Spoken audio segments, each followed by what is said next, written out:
नमस्कार मित्रों, संस्कृत विशेषज्ञ यूट्यूब चैनल पर आपका स्वागत है।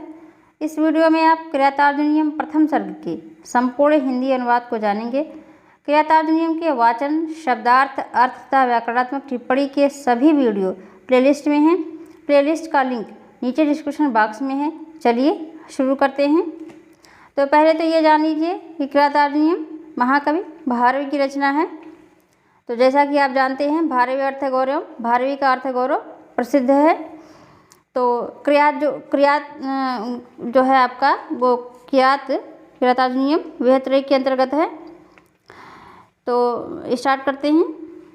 कुरुदेश के राजा दुर्योधन के राज्य लक्ष्मी का पालन करने वाले प्रजा विषयक व्यवहार को जानने के लिए युधिष्ठिर ने जिसे नियुक्त किया था, ब्रह्मचारी वेशधारी वह वनेचर समस्त वृत्तांत जानकर द्वैत वन में युधिष्ठिर के पास आया।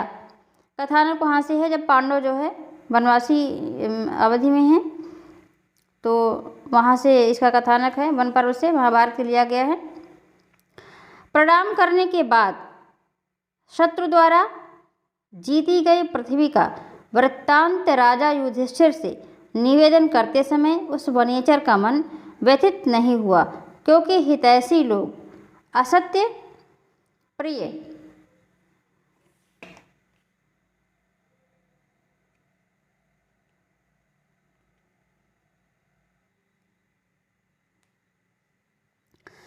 प्रणाम करने के बाद शत्रु द्वारा जीती गई पृथ्वी का वृत्तांत राजा युधिष्ठिर से निवेदन करते समय उस वनेचर का मन व्यथित नहीं हुआ, क्योंकि हितैषी लोग असत्य प्रिय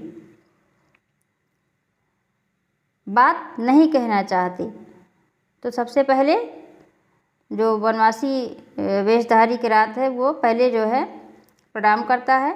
और यहाँ राजा जो है युधिष्ठिर ही हैं, क्योंकि वो वनेचर उनका जो है गुप्तचर है। तो वनेचर ने शत्रुओं के विनाश हेतु उद्योग करने की इच्छा वाले राजा युधिष्ठिर की अनुमति लेकर एकांत में शब्द सौष्ठव और अर्थ गांभीर्य से सुशोभित ऐसा आगे जो है कहा जाने वाला वचन कहना आरंभ किया। तो क्या कहा ये देखिए। हे राजन, कार्यों में लगाए गए सेवकों को चाहिए कि वे गुप्तचर रूपी नेत्र वाले स्वामी को धोखा ना दें। इसलिए प्रिय अथवा अप्रिय जो कुछ मैं कहूँ उसे आप क्षमा करें। कौन? जो वनेचर कहे उसको जो है क्षमा करे। और कौन क्षमा करे? युधिष्ठिर। क्योंकि हितकर और मधुर जो है प्रिय लगने वाले वचन दुर्लभ होते हैं। हितम मनोहारी च दुर्लभम वचः। तो जो परामर्श देने वाला स्वामी को उचित परामर्श नहीं देता वह कुमित्र यानी बुरा मित्र है। जो स्वामी हितैषी से हित वचन नहीं सुनता वह निंदनीय स्वामी है, क्योंकि राजाओं और मंत्रियों की एक मत रहने पर ही सभी समृद्धियां अनुराग करती हैं।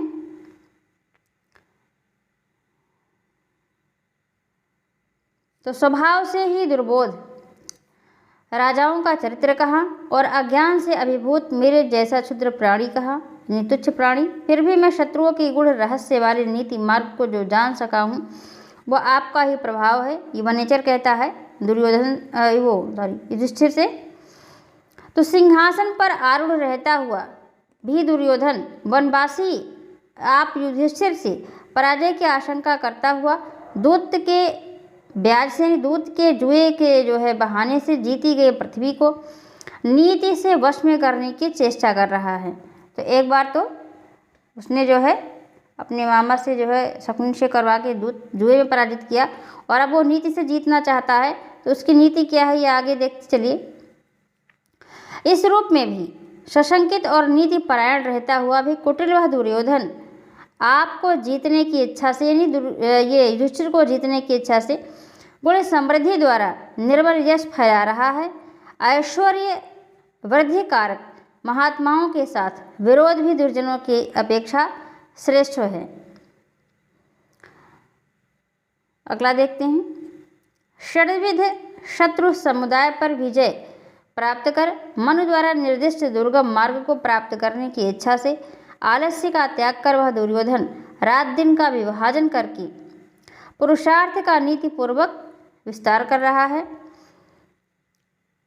अहंकार रहित वह दुर्योधन बड़ी निपुणता से सेवकों को प्रिय मित्र जैसा, मित्रों को पारिवारिक व्यक्ति जैसा, पारिवारिक व्यक्तियों को राजा बनने जैसा बोध कराता है।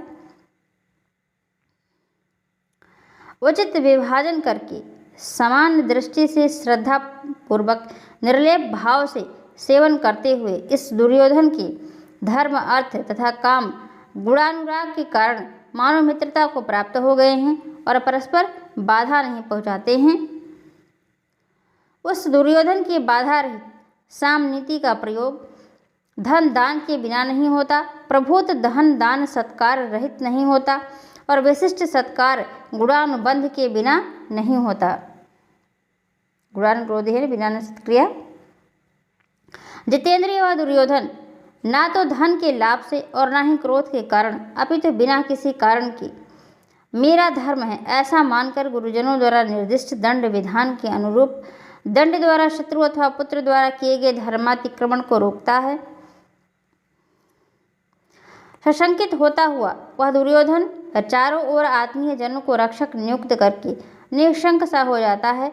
कार्य संपन्न हो जाने पर सेवकों को दी जाने वाली संपत्तियां इसकी कृतज्ञता प्रकट करती हैं, अर्थात दुर्योधन की कृतज्ञता को प्रकट करती हैं। उसके द्वारा दुर्योधन द्वारा जो है उचित स्थानों पर भली भांति विभाजन करके वीर्यों रूपी सत्कार को प्राप्त कराए गए साम दाम दंड भेद रूप उपाय मानव प्रतिस्पर्धा करते हुए उत्तरोत्तर वृद्धिकारिणी अर्थ संपत्तियों को निरंतर उत्पन्न करते रहते हैं। आगे देखते हैं। सप्तपर्ण पुष्प की गंध के समान गंध वाला राजाओं द्वारा उपहार में दिए गए हाथियों का मद जल अनेक राजाओं के रथों और अश्वों से भरे हुए उसके दुर्योधन के सभा भवन के प्रांगण को अत्यधिक गीला बना रहा है। अगला है, चिरकाल तक उसके दुर्योधन के द्वारा प्रजा का हित संपादन होने पर वर्षा के जल पर आश्रित न रहने वाला कुरुदेश कृषकों द्वारा मानो बिना जुताई के ही अनायास प्राप्त होने वाली फसलों को धारण करता हुआ सुशोभित हो रहा है। अति यशस्वी, दयालु, पूर्ण सुरक्षा के कारण निर्विघ्न रूप से प्रगति की वृद्धि करने वाले कुबेर सदृश इसके दुर्योधन के गुणों से द्रवित पृथ्वी अपने आप प्रभुत धन देती है। महाबलशाली, स्वाभिमानी, धन से सम्मानित, युद्ध में ख्याति प्राप्ति किए हुए, स्वार्थवश संगठित न होने वाले और परस्पर विपरीत आचरण न करने वाले धनुर्धारी अपने प्राणों से भी उसका यानी दुर्योधन का कल्याण करना चाहते हैं। अपने सभी कार्यों को संपन्न कर चुका वह दुर्योधन उत्तम चरित्र वाले गुप्तचरों के माध्यम से राजाओं की गतिविधियों का पता लगाता रहता है। ब्रह्मा की तरह उसकी दुर्योधन की चेष्टा उत्कृष्ट कल्याणप्रद परिणामों द्वारा ही ज्ञात होती है। अगला है, उसके द्वारा इन दुर्योधन के द्वारा कभी ना तो चढ़ी हुई प्रत्यंचा वाला धनुष उठाया गया, न क्रोधवश मुंह टेढ़ा किया गया। राजाओं द्वारा इसका आदेश गुणों दुर्योधन के दया, दाक्षिणी आदि के प्रति अनुराग के कारण माला की भांति सिर पर धारण किया जाता है। अनतिक्रमणीय आज्ञा वाला वह दुर्योधन अभिनव यौवन से धृष्ट दुशासन को युवराज बनाकर स्वयं पुरोहित की अनुमति से आह्लाद पूर्वक यज्ञों में हवनीय पदार्थों द्वारा अग्नि प्रदीप्त कर रहा है। वह दुर्योधन शत्रु राजाओं से रहित चिरस्थायी समुद्र पर्यंत पृथ्वी पर शासन करता हुआ भी आप यानी युधिष्ठिर से संभावित विपत्तियों के विषय में सोचता ही रहता है। आश्चर्य है, बलवानों से विरोध का परिणाम दुखद होता है और दुरंता बलवत विरोधिता। बातचीत के प्रसंग में लोगों द्वारा उच्चरित अत्यधिक असह्य आपके नाम को सुनने से अर्जुन के पराक्रम का स्मरण हो जाने से झुके हुए सिर वाला वह दुर्योधन विश्ववैद्य द्वारा उच्चरित अत्यधिक असह्य गरुड़ और वासुकी सर्प के नाम से युक्त मंत्र पद से गरुड़ के पादक्षेप का स्मरण करने वाले नतमस्तक सर्प की भांति पीड़ित होता है। इसलिए आपकी युधिष्ठिर के प्रति कुटिल व्यवहार करने में तत्पर उसके प्रति उचित प्रतिकार शीघ्र कीजिए। दूसरों के द्वारा कहे गए वचनों का संग्रह करने वाले मुझ जैसे लोगों के वचन निश्चित रूप से वृत्तांत के सार मात्र होते हैं। आगे फिर वनेचर कहता है, वनवासियों के स्वामी वनेचर के ऐसा जो है कहकर तथा पुरस्कार से सम्मानित होकर चले जाने के बाद राजा युधिष्ठिर ने द्रौपदी के पास जाकर भाइयों के सामने उस वृत्तांत को कहा। तब द्रौपदी ने शत्रुओं के उत्कर्ष को सुनकर उससे उठने वाले मानसिक विकारों को रोकने में असमर्थ होकर राजा युधिष्ठिर के क्रोध और उद्योग को दीप्त करने के लिए कहना आरंभ किया। अब ये सारी उक्तियाँ जो हैं वो द्रौपदी की हैं और उधर जितनी उक्तियाँ हैं वो सब वनेचर की थी। यहीं से सारी उक्तियाँ जो हैं द्रौपदी की हो जाती हैं। भवदृषा से लेकर के वो कहती हैं, तो आप जैसे लोगों के विषय में स्त्रियों द्वारा कहा गया उपदेश वचन अपमान सदृश होता है, तथापि नारी की मर्यादा को नष्ट करने वाली मानसिक व्यथाएं मुझे कुछ कहने के लिए बाध्य कर रही हैं। इंद्र के समान तेजस्वी अपने पूर्वज राजाओं द्वारा चिरकाल तक पूर्ण रूप से धारण की गई पृथ्वी तुम्हारे द्वारा अपने हाथ से उसी तरह दूर कर दी गई जैसे मतवाले हाथी द्वारा अपनी सूंड से दूर फेंकी गई माला। विवेकहीन वे लोग पराजित होते हैं जो कपटपूर्ण व्यवहार करने वाले लोगों के प्रति कपटपूर्ण व्यवहार नहीं करते, क्योंकि धूर्त लोग इनका विश्वास पात्र बनकर इन्हें वैसे ही नष्ट कर देते हैं जैसे कवच आदि से अनाच्छादित शरीर वाले व्यक्ति के अंदर प्रवेश करके तीक्ष्ण बाण उसे नष्ट कर देते हैं।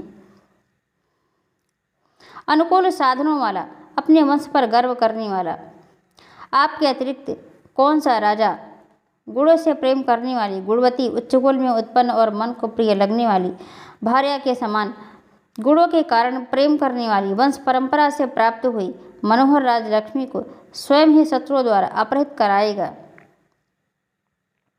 हे राजन, इस समय मनस्वी लोगों द्वारा निंदित मार्ग पर चलने वाले आपको उद्दीपित क्रोध सूखे हुए शमी वृक्ष को धधकती आग की तरफ क्यों नहीं जला देता,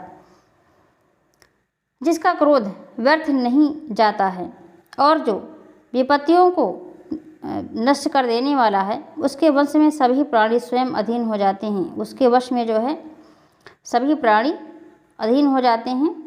क्रोधहीन क्षुद्र प्राणी के मित्र बन जाने पर उसका कोई आदर नहीं करता और शत्रु बन जाने पर भय भी नहीं करता। लाल चंदन लगाने वाले, विशाल रथ पर चलने वाले ये भीम इस समय धूल धूसरित पैदल पर्वतों पर घूमते हुए आप जैसे सत्यवादी के मन को संतप्त नहीं करते। वो धीरे धीरे करके सबको बताती हैं कि सभी भाइयों की दशा का वर्णन करती हैं। तो इसी क्रम में कहती हैं अर्जुन के लिए कि इंद्र तुल्य जिस अर्जुन ने उत्तर के कुरु देश को जीतकर प्रभुत मात्रा में सोना चांदी रूपी जो है धन आपको दिया, वही अर्जुन इस समय आपके लिए वल्कल वस्त्र लाता हुआ आपके क्रोध को क्यों नहीं उत्पन्न करता, अर्थात अर्जुन को इस तरह से देखकर आपको क्रोध क्यों नहीं आता। वन की भूमि पर सोने से कठोर शरीर वाले, चारों ओर बिखरे हुए बालों से ढके हुए पर्वतीय हाथियों के समान इन दोनों यमनों यानी नकुल और सहदेव को देखते हुए आप जो है धैर्य और संयम का परित्याग करने के लिए क्यों नहीं उद्यत होते, क्यों नहीं तैयार होते, अर्थात आप क्यों नहीं छोड़ते। आपकी इस बुद्धि को मैं नहीं समझ पा रही हूँ, क्योंकि चित्त वृत्तियाँ लोगों की जो है चित्त वृत्तियाँ जो है विचित्र होती हैं, किंतु आपकी महती विपत्ति पर विचार करने पर मानसिक व्यथाएं मेरे मन को हठात यानी जो है बलपूर्वक पीड़ित कर रही हैं। जो आप पहले बहुमूल्य शैया पर सोए हुए स्तुति और गीत रूप जो है मांगलिक शब्दों से जगाए जाते थे, वही आप इस समय कुशों से भरी हुई वनभूमि पर सोकर अमांगलिक जो है मतलब जो मंगल नहीं होता, जिसको हम अमंगलकारी कहते हैं, तो अमांगलिक श्रृंगाली जो है शब्दों से जगाए जाते हैं, अर्थात जो सियारों की आवाज़ गूंजती हैं तब आप उठते हैं और पहले जो है मंगलकारी गीतों से उठते थे। हे राजन, जो यह शरीर पहले ब्राह्मणों के भोजन के अवशिष्ट अन्न से पुष्ट होकर सुंदर लगता था, जंगली फल खाने वाले जो है आपका वही शरीर आजस के साथ साथ अत्यधिक क्षीण हो रहा है। ब्राह्मणों के अवशिष्ट का मतलब जैसे पहले ब्राह्मण को खिलाने के बाद वो खाते थे। हे राजन, सदैव रत्न निर्मित पादपीठ पर सुखपूर्वक रहने वाले जिन चरणों को राजाओं के सिर की पुष्पमाला की धूलि अलंकृत करती रहती थे, आपके वे ही दोनों चरण इस समय हरिणों और ब्राह्मणों द्वारा छिन्न शिखा वाले कुशों के जंगल में पड़े हुए हैं। ये कुशों नहीं कुशों है। तो हरिण से छीनने क्यों हैं कि हरिण जो है उसको खा रहे हैं अग्रभाग, और ब्राह्मणों से छीनने क्यों हैं कि ब्राह्मण जो है उसको निकाल कर उसका जो है सब पूजा पाठ में प्रयोग कर रहे हैं।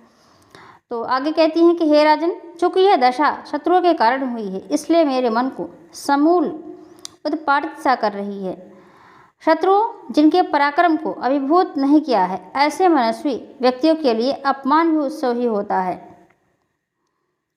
हे राजन, शांति का परित्याग करके शत्रुओं के वध के लिए कृपया अपना जो है तेज धारण कीजिए। संयम द्वारा शत्रुओं को जीतकर मुनिजन सिद्धि प्राप्त करते हैं, राजा नहीं।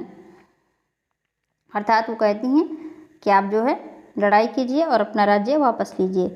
तेजस्वियों में अग्रणी, कीर्ति को ही धन मानने वाले आप जैसे लोग यदि इस दुहसा अवज्ञा का अनुभव करके संतोष कर रहे, तब बड़े कष्ट की बात है कि आश्रय रहित मनुष्यता नष्ट हो जाएगी।